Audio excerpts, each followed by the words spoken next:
Hola, es un gusto para mí estar aquí. Soy la doctora María Emilia Arteaga Espinosa, soy médico genetista y antes de empezar quisiera agradecer a la Sociedad Venezolana de Gastroenterología por esta gran invitación y ser parte de este gran evento.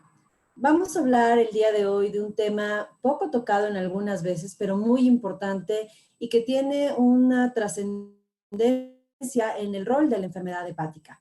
El tema que hablaremos, por lo tanto, es del rol de la genética y el estrés oxidativo en la etiopatogenia de la esteatosis hepática. Para empezar, quisiera iniciar con esta imagen. Hace algún tiempo vimos estos challenges que hacen de ver cómo ha cambiado la historia en 10 años. Y cuando vemos al hígado, lo que ha pasado en la última década realmente es preocupante. Quizás incluso por subdiagnóstico antes, pero la prevalencia de enfermedad hepática grasa ha ido aumentando a través del tiempo. Como podemos ver, hace 10 años no era como tal un tema y actualmente es una epidemia o se conoce como la epidemia del siglo XXI.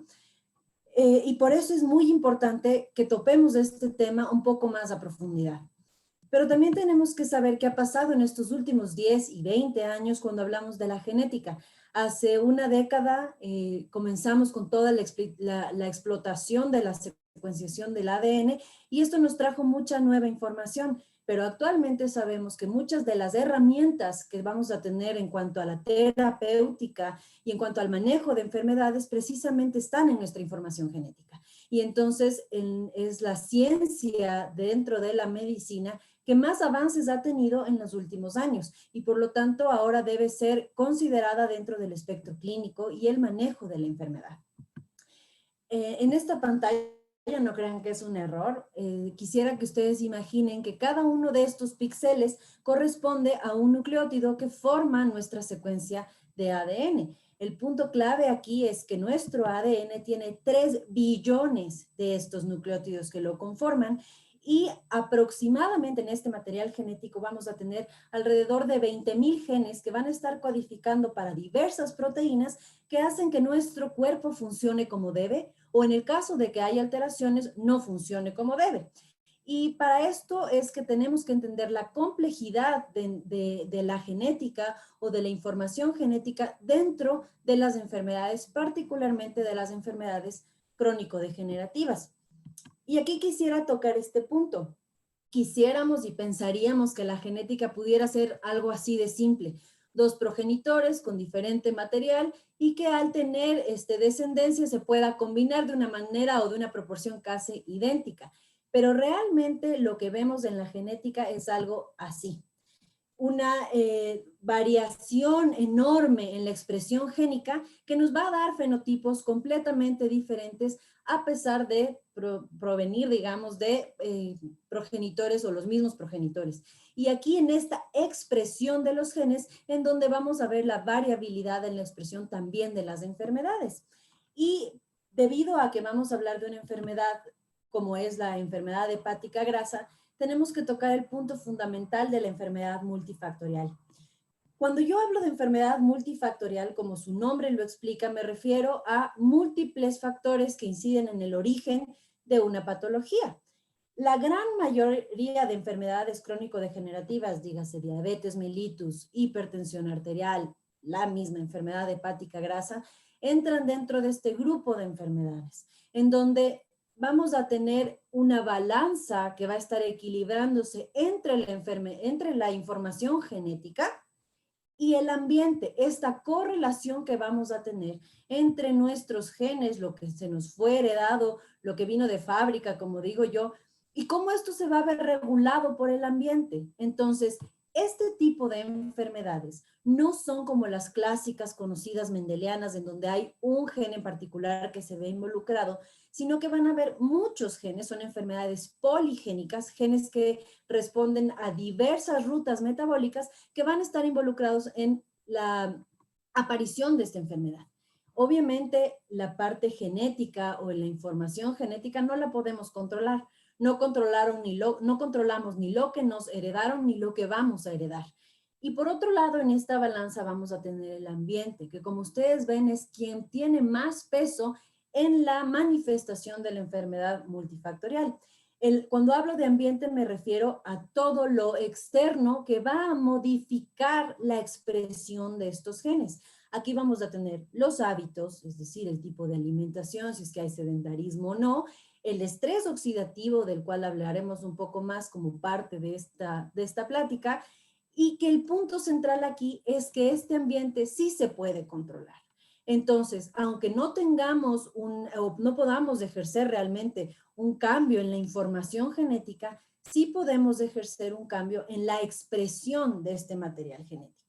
Y es aquí en donde el rol fundamental de la genética en la enfermedad hepática grasa debe ser reconocido. ¿Cómo ha ido o cómo ha evolucionado la genética en la enfermedad hepática? Si ustedes ven, ha habido un boom en información. Desde los años 90 comenzaron a identificarse como tales enfermedades mendelianas, como la enfermedad de Wilson, por ejemplo, o enfermedades en donde sí se identificó un gen en particular causal de la enfermedad. A partir de los años 2000 ya se habla de susceptibilidad genética a trastornos hepáticos complejos, es decir, ciertas variantes genéticas que nos confieren una susceptibilidad. Y esto es muy importante. Cuando hablamos de enfermedades multifactoriales, no estamos hablando en una relación causa-efecto, es decir, tengo una variante genética, me genera enfermedad, sino estamos hablando de lo que se conoce como predisposición genética. Es decir, tengo una variante genética que en determinado ambiente va a generar enfermedad, un terreno fértil, y dependerá de lo que plantemos ahí, lo que tengamos como resultado. Y dentro de la susceptibilidad genética de los trastornos hepáticos complejos, existen ya variantes determinadas claves en el desarrollo de la enfermedad hepática. En el año 2010 comienza ya la identificación, o más bien en la década, la identificación y elaboración de procesos fisiopatológicos, en donde ocurre una gran reclasificación de enfermedades hepáticas y el punto fundamental que empieza a la mira de nueva terapéutica o de nuevos tratamientos relacionados con esta información. Y a futuro y actualmente, ¿a dónde vamos con la genética? A que pueda haber una mayor estratificación de las enfermedades hepáticas y que contribuya a lo que se busca en el futuro, que es una medicina personalizada, es decir, no tratar la enfermedad, sino tratar un paciente con una enfermedad dependiendo de su huella génica, de su huella genética, que nos permita hacer un tratamiento personalizado. Quiero que vean ustedes en esta línea del tiempo. Como ven aquí, hubo una revolución cuando se comenzaron a hacer todos los estudios de secuenciación masiva, ya sea del genoma completo y también dentro de esto del exoma completo. Se obtuvieron explicaciones a algunas enfermedades, particularmente a la enfermedad hepática grasa no alcohólica, como son sus siglas en inglés NAFLD, que incluso actualmente sabemos que estamos migrando hacia ya no llamarla una enfermedad hepática grasa no alcohólica, sino a una enfermedad hepática grasa asociada a disfunción metabólica. Próximamente se llamará MAFLD.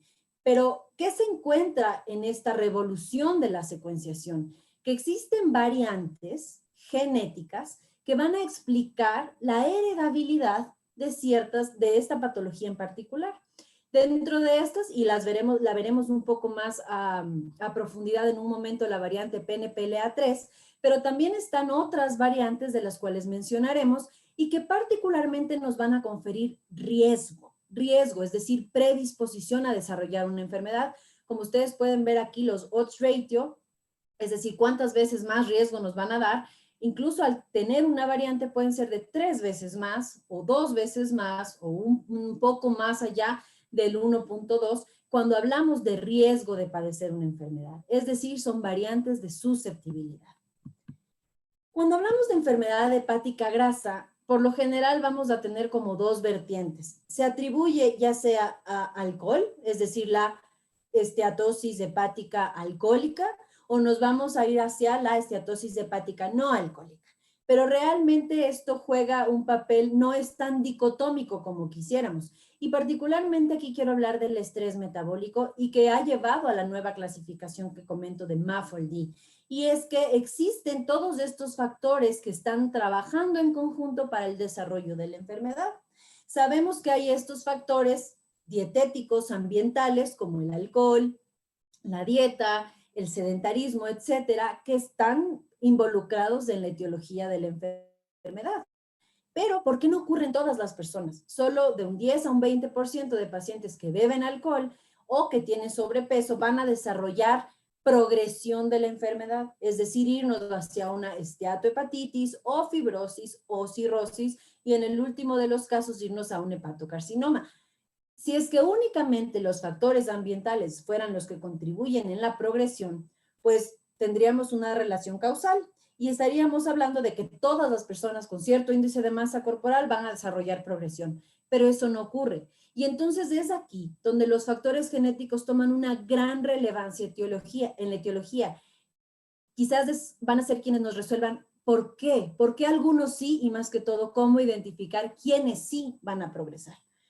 Cuando hablamos de enfermedad hepática grasa no alcohólica, que es en la que nos centraremos hoy, decimos que esta tiene una heredabilidad del 31% en hispanos, que estamos hablando precisamente del tipo de población que nosotros vamos a atender.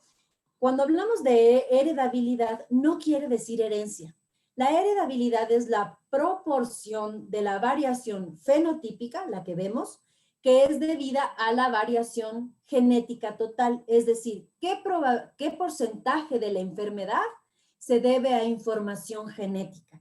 Y estamos diciendo que la enfermedad hepática grasa tiene un 31% de heredabilidad. O sea, lo que vemos se debe en un tercio debido a la información genética que podemos tener. Cuando hablamos de la gravedad o de esta epidemia del siglo XXI, que es la enfermedad hepática grasa, sabemos que es un grave problema de salud mundial. Además, sabemos que no tiene un tratamiento eficaz, también es altamente subdiagnosticada porque no presenta sintomatología.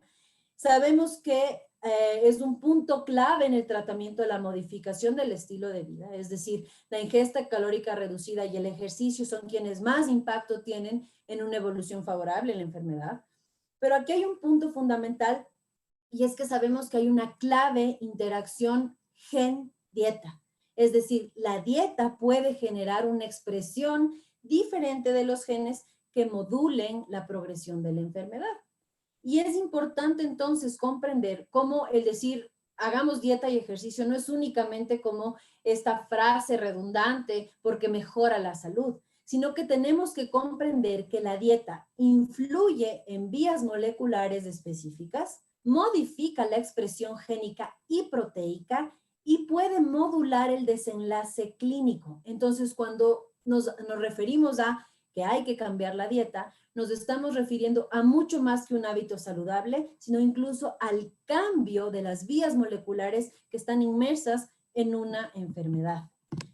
¿Qué pasa en el panorama de la enfermedad hepática grasa en niños y adolescentes? Lastimosamente, esta es una revisión del Nature del 2019, nos dice que la enfermedad hepática grasa es la forma más común de enfermedad hepática crónica en niños y adolescentes. Y además nos habla de que en los últimos 5 años se revolucionó, como ya mencionamos, la comprensión de los factores genéticos y la historia natural de la enfermedad. Y se han identificado y utilizado nuevos polimorfismos. ¿Qué es un polimorfismo? Es polimorfismo, como dice su nombre, es una diferente forma. Sabemos que de cada gen vamos a tener 2 copias. Estas copias que se conocen como alelos. Vamos a tener un alelo que vino de mamá y un alelo que vino de papá. Cuando yo digo un polimorfismo, me refiero a una variante, a una forma alterna de ese mismo gen. Es decir, los alelos pueden ser iguales o diferentes. Y hablamos de polimorfismo cuando ese cambio en la secuencia está presente en más del 1% de la población y por lo tanto no se considera como una mutación. Entonces no son patológicos, lo que nos pueden generar es predisposición. Y se ha visto que formas alternas de los genes PNPLA3, TM6DCF2, el MBOAT7 y del GCKR pueden predecir el desarrollo y la gravedad de la enfermedad hepática grasa y su interacción con los factores ambientales. Por tiempo analizaremos el más importante en un momento. Y entonces estamos hablando de que esta verdadera carga de la enfermedad hepática grasa no alcohólica pediátrica nos está hablando de una probable predicción, o sea, es predictivo de la progresión de enfermedad hepática terminal en la edad adulta. Es decir, mientras más jóvenes padezcan esta enfermedad, o niños o jóvenes, vamos a empezar a tener enfermedad hepática crónica en adultos a edades más tempranas. Por lo tanto, esto nos habla de una importancia del diagnóstico precoz. Este es el que se conoce como el triángulo infernal de los factores contribuyentes a la esteatosis hepática. Como ustedes pueden ver en este triángulo infernal, estamos hablando de 3 factores fundamentales: el alcohol, las variantes genéticas, en donde a la cabeza va PNPLA3, y la dieta. Y como ustedes pueden ver, dependiendo de la interacción entre estos factores, pues vamos a tener enfermedad hepática grasa no alcohólica o esteatohepatitis no alcohólica o alcohólica. Obviamente va a depender de cuánto porcentaje de contribución tengan estos factores. Cuando hablamos en adolescentes y en niños, evidentemente esperamos que solo estemos hablando de estos 2 factores. Y entonces, cuando hablamos de que tiene que haber esta interrelación, ¿qué pasa cuando hablamos de dieta y variantes génicas en nuestra población latina? Primero, esta es la realidad, lastimosamente, cuando hablamos de dieta. Esta es la realidad, bueno, hablo desde el lado de México en relación a la alta prevalencia de sobrepeso y obesidad. Estamos dentro de los primeros 3 lugares de sobrepeso y obesidad en el mundo. Tenemos una prevalencia del 75.2% de sobrepeso y obesidad en adultos, y lastimosamente en niños tenemos una prevalencia del 40%. Y este tipo de hábitos que estamos inculcando, azúcares simples, mala alimentación, sedentarismo, es algo que creo que estamos viviendo globalmente. Como les decía, en México, 4 de cada 10 niños mexicanos tienen sobrepeso u obesidad, con una prevalencia de sobrepeso del 20% en niñas y de obesidad un poco más alta en niños, igual alrededor del 20%. Cuando hablamos, y quizás dirigiéndome un poco más a la casuística que podemos ver, porque esto va a variar, tenemos que tomar en cuenta que como región, en el último reporte del 2017 de la Organización Mundial de Salud, en América Latina y el Caribe, estamos hablando de un 7.2% de los niños menores de 5 años que ya vive con sobrepeso, y que la relación con sobrepeso y obesidad, es decir, estrés metabólico, va de la mano con la enfermedad hepática grasa. Entonces, en el primer factor de nuestro triángulo infernal podemos ver que tenemos lastimosamente muchos puntos a considerar y que van a contribuir con la enfermedad hepática grasa. Y ahora, cuando hablamos de predisposición genética, ¿cuál es el panorama? Este gen que yo les comentaba, el gen PNPLA3, que se ubica en el cromosoma 22q13.31, va a codificar para una proteína que se conoce como adiponutrina. Y esta media la hidrólisis de triacilglicerol en los adipocitos. ¿Qué quiere decir entonces? Va a estar encargada, en pocas palabras, de cuántos triglicéridos se acumulan en los adipocitos. Y desde el 2008, Romeo y colaboradores encontraron que la sustitución de aminoácidos, como ustedes pueden ver aquí, que este es un polimorfismo precisamente, muestran que existe una predisposición a desarrollar enfermedad hepática grasa cuando tienes esta variante. Y se considera hasta ahora la variante más importante jamás replicada en la historia de la hepatología, porque confiere una alta susceptibilidad para la enfermedad hepática grasa no alcohólica. Y es necesario entonces saber qué tan prevalente es esta variante en nuestras poblaciones. Lastimosamente, en México es la variante que confiere susceptibilidades altísimamente frecuente. Ustedes pueden ver en estos 2 estudios realizados de los institutos más importantes en el país, en donde se ve que la expresión de PNPLA3 en hispanos podría ser decisiva en la patogénesis de la enfermedad y que es altamente prevalente y es clave para condicionar y para determinar el espectro asociado, es decir, qué tanto chance hay de que progrese de esteatosis a esteatohepatitis a fibrosis, de fibrosis a cirrosis. Tiene un rol también entonces en la progresión. Este polimorfismo en la población mexicana está significativamente asociado con un odds ratio de 2 de relacionarse no únicamente entonces con la presencia, sino con la progresión de esta enfermedad. Esta variante, ¿qué es lo que va a generar?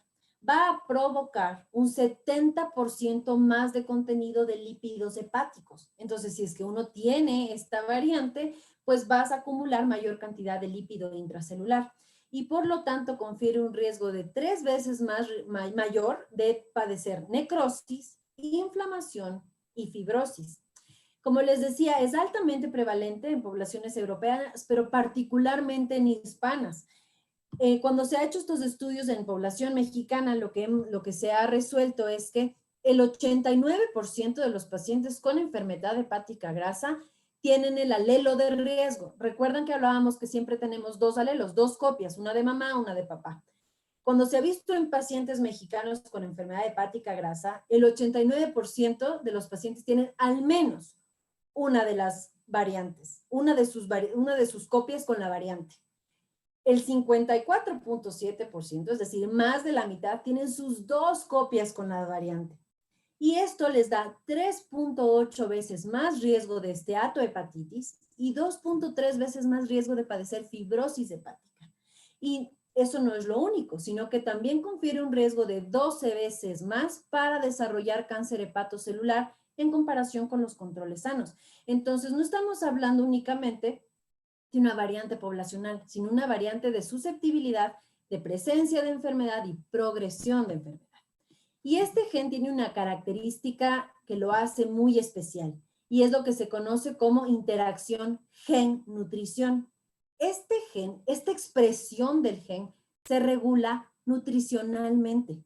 Es decir, que a nivel transcripcional, a nivel de cómo vamos a obtener la proteína que viene de este gen, va a verse regulada cuando hay aumento en los niveles de insulina a través de la activación mediada por carbohidratos. Es decir, en una dieta rica en carbohidratos, particularmente azúcares simples, en donde tenemos altos picos de insulina en respuesta a los altos picos de glucosa, este gen se va a regular y va a comenzar a generar mayor acumulación de triglicéridos.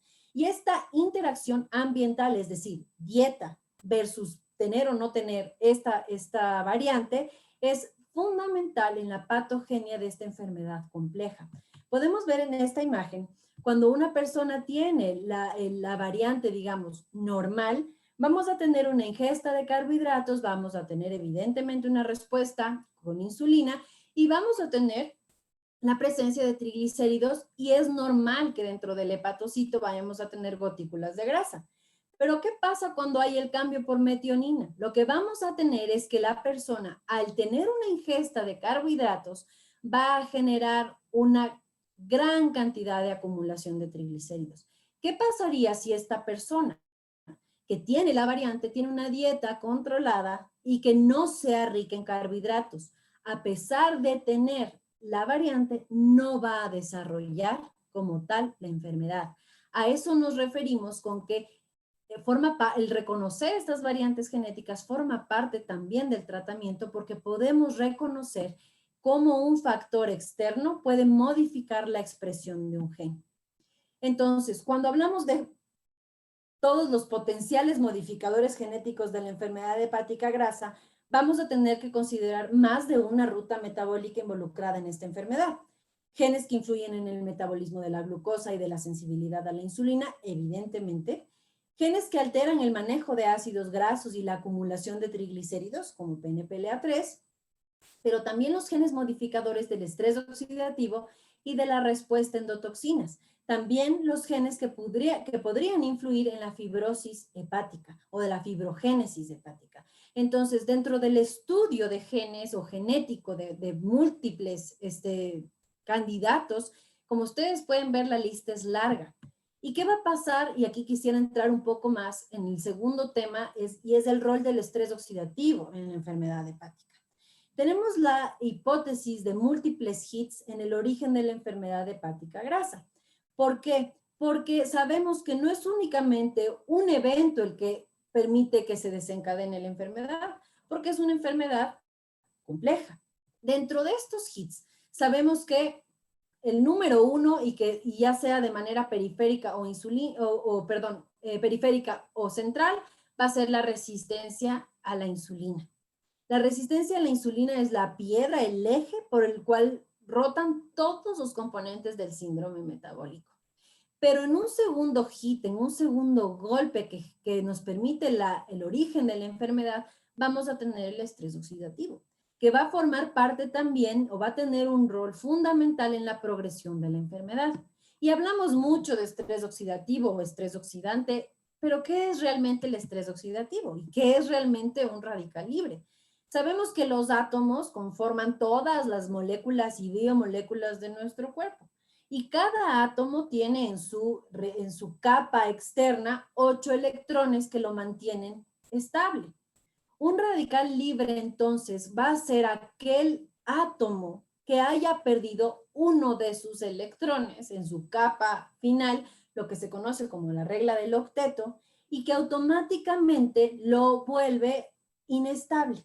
Un átomo inestable, entonces, es una molécula altamente reactiva, y entonces un radical libre va a ser esta molécula que roba electrones a átomos que están contiguos para oxidarlos. ¿Por qué los oxida? Porque les roba o les quita un electrón para tratar de volver a su estabilidad. Entonces, lo que pasa es que un radical libre, al ser inestable, al ser altamente reactivo y al estar buscando su estabilidad, crea una reacción en cadena. Una reacción, yo le robo a mi átomo contiguo, yo tengo 8, pero el de al lado ya no.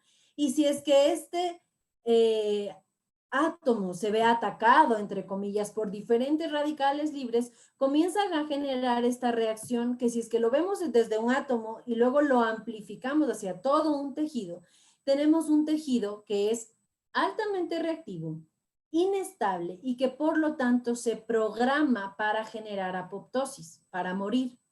Y esto es el problema con el estrés oxidativo.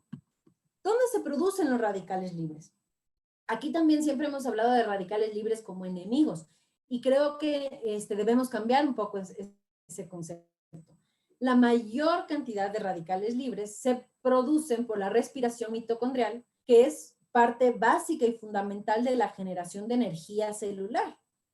Pero el punto clave aquí es que la mitocondria tiene un complejo sistema de control que limita el daño oxidativo y que garantiza la integridad y la función. Es decir, como todo en nuestro cuerpo funciona en equilibrio, se genera por su propia respiración mitocondrial la mayor cantidad de radicales libres, pero al tener este sistema de control no permite que haya un daño oxidativo. Incluso los radicales libres forman parte de funciones fisiológicas, como la fagocitosis, la síntesis de colágeno, entre otras funciones.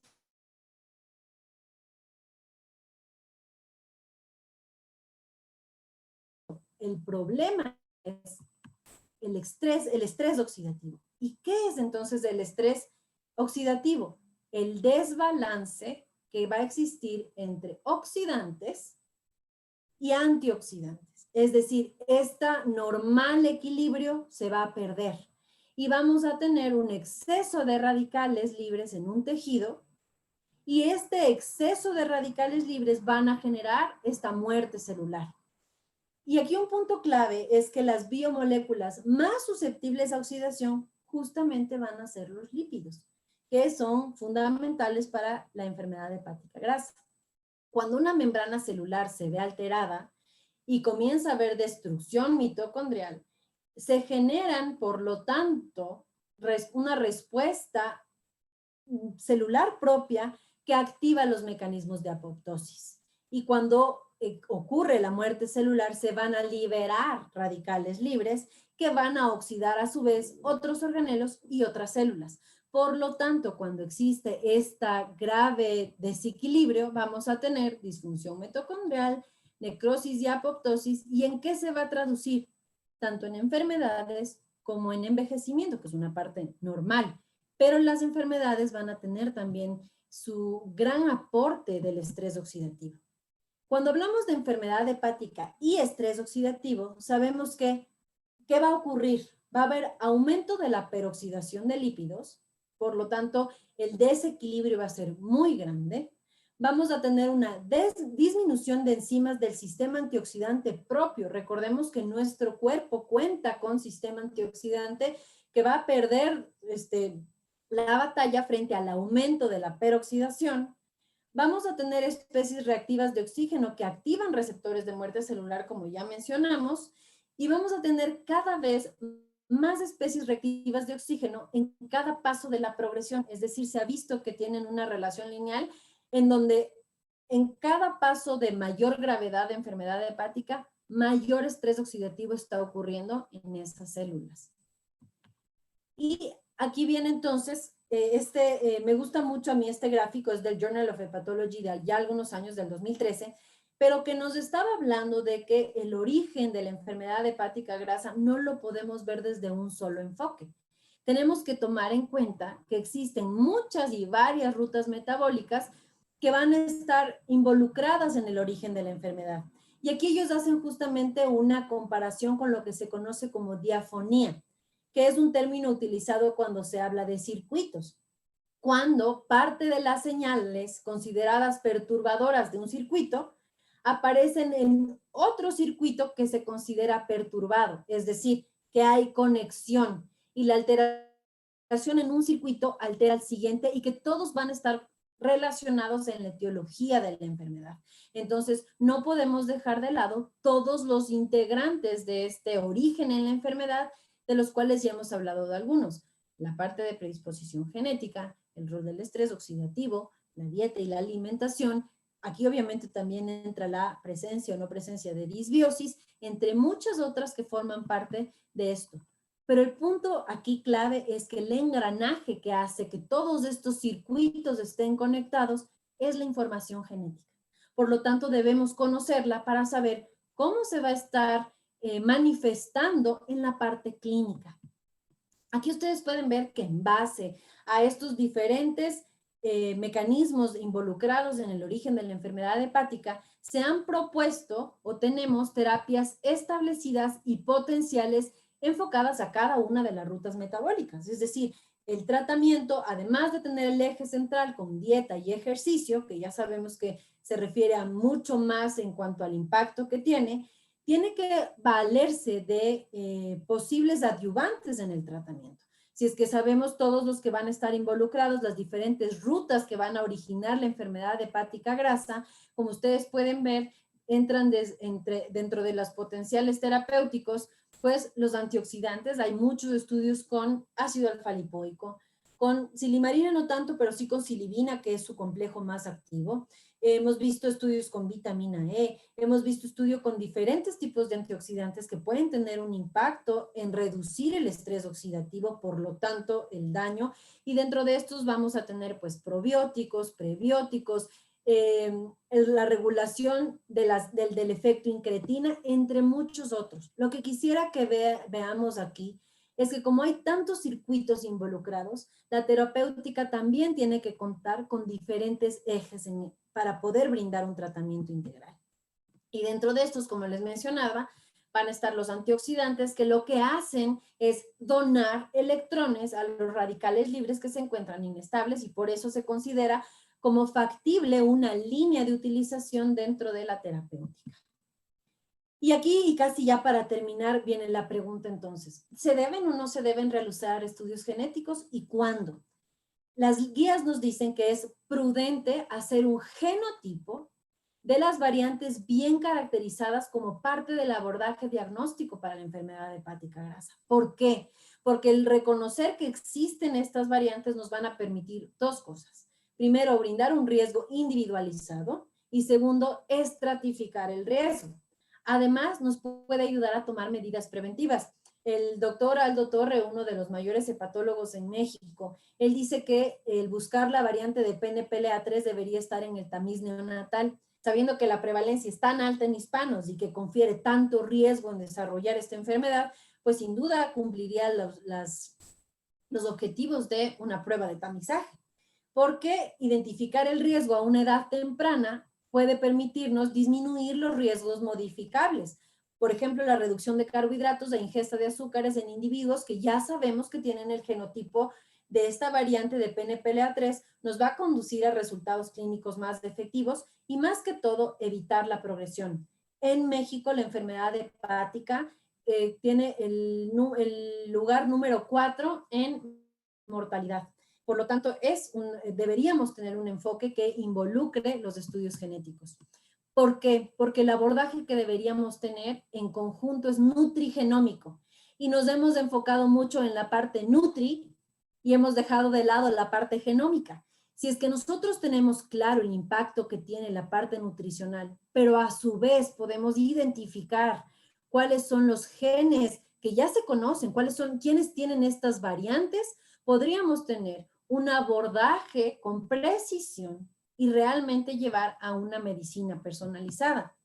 Les pongo aquí, o cito textual, en este artículo de Clinical and Molecular Hepatology, que fue del 2017, que nos habla precisamente de la predisposición genética en la enfermedad hepática grasa y nos dice: el notable progreso en la comprensión del riesgo genético de NAFLD y NASH, es decir, enfermedad hepática grasa no alcohólica y esteatohepatitis no alcohólica, ofrece la oportunidad única de traducir esta información a la práctica clínica, que es al final lo que todos queremos. Además, nos dice, el diseño de herramientas diagnósticas novedosas y objetivos terapéuticos prometedores se beneficiarían de un conocimiento profundo de la composición genética individual de los pacientes afectados. Es decir, podríamos dejar de dar tratamientos a ciegas y empezar a tener tratamientos dirigidos en base a la información genética de las personas. ¿Cuáles son las conclusiones y lo que quiero que se lleven a casa? Que gran parte de la etiología de la enfermedad hepática es genética. Por lo tanto, es necesario establecer variantes genéticas y su prevalencia en la población hispana, que la comprensión y explotación de los mecanismos moleculares promete impulsar un avance sin precedentes en la medicina de precisión, que la medicina personalizada siempre debe ser multidisciplinaria, que el diagnóstico de una variante genética que confiere riesgo puede cambiar el curso incluso del tratamiento y que los estudios genéticos deben tomarse en cuenta como parte del abordaje de las enfermedades en general crónico-degenerativas. Creo yo, y para agradecerles también, que tenemos que tomar en cuenta que cuando hablamos de una enfermedad multifactorial, el abordaje debe ser múltiple, es decir, tomar en cuenta todos los desencadenantes, pero también el manejo debe ser multidisciplinario y debe integrar diversas especialidades de la medicina que nos pueden llevar a una medicina predictiva, participativa y personalizada. Agradezco mucho a la asociación una vez más por esta invitación. Les dejo mi correo electrónico y para mí ha sido un gusto compartir con ustedes esta plática. Gracias.